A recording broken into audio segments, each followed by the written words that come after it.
you like Balzac. So I mean, we just saw this documentary. Balzac was from a poor family.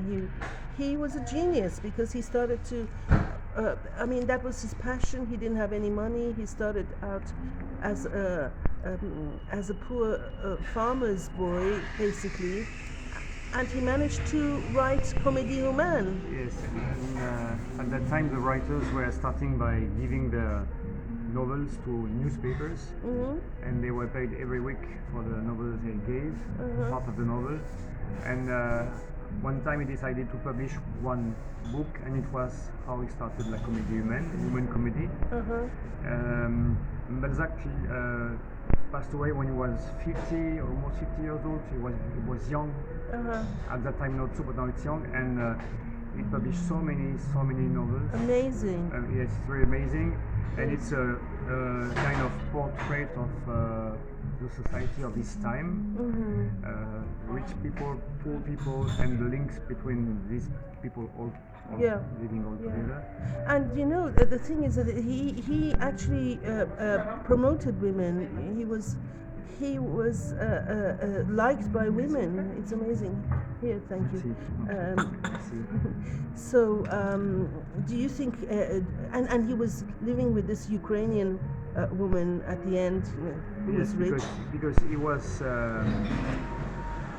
All his life he tried to be happy and have a happy life. I mean, with a happy love life. Yes. Love life. And yes, he got some relationship with this lady. Not only with this lady, but he wanted to get married with her, and also he wanted to get some children. He couldn't. And I think he was looking for love all his life long, and through his books you see that love is at the center of most of the stories, because everything turns around love and money. Love and money. Yeah. Okay. He became rich eventually, but he was very poor to begin with. He was from a farmer's family. I mean. Yes, he was from a farmer's family, and at that time people say it sometimes because he became famous, and people were a little bit jealous, and they say, look at this guy looking like a farmer. They say he's a writer, but he was a very good writer, even looking like a farmer, because he was a farmer originally, his family. And until the end, he was not sure of the quality of what he was writing. Even if he was famous, he always wanted to be better in his writing job. Career. Yes. Career, and he's one of the most famous French writers now, and one of the writers who wrote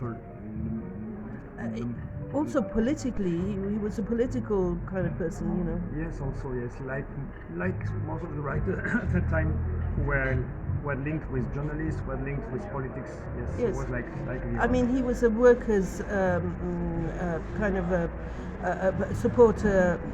He wasn't for the rich. He was. Yes, because in his book every time there is kind of moral. Yes, moral. Yes. Moral, yes.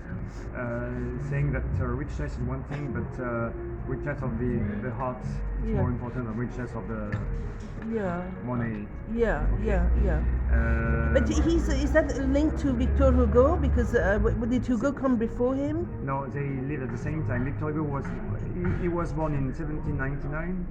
Balzac, and Victor Hugo was born in 1802. 1802. 1802. Okay. Victor Hugo wrote a poem, La légende des siècles, the legend of the centuries, starting with ce siècle avait 2 ans. This century was 2 years old. He talked about his birth. Rome remplaçait Sparte. Déjà Napoléon perçait sur Bonaparte. So they are only 3 years difference. But Victor Hugo died at the end of the century, 1885. I think I'm not wrong. And Balzac died in 1850. So, but they were at the same time. They were living at the same time. At the same time, but Victor Hugo was more involved in politics, much more than Balzac, who was interested in politics, of course, like people at that time, especially writers. But Victor Hugo was exiled. exiled, Yes. because he was fighting against the government at that time, and he was more involved in political. Yeah. Okay.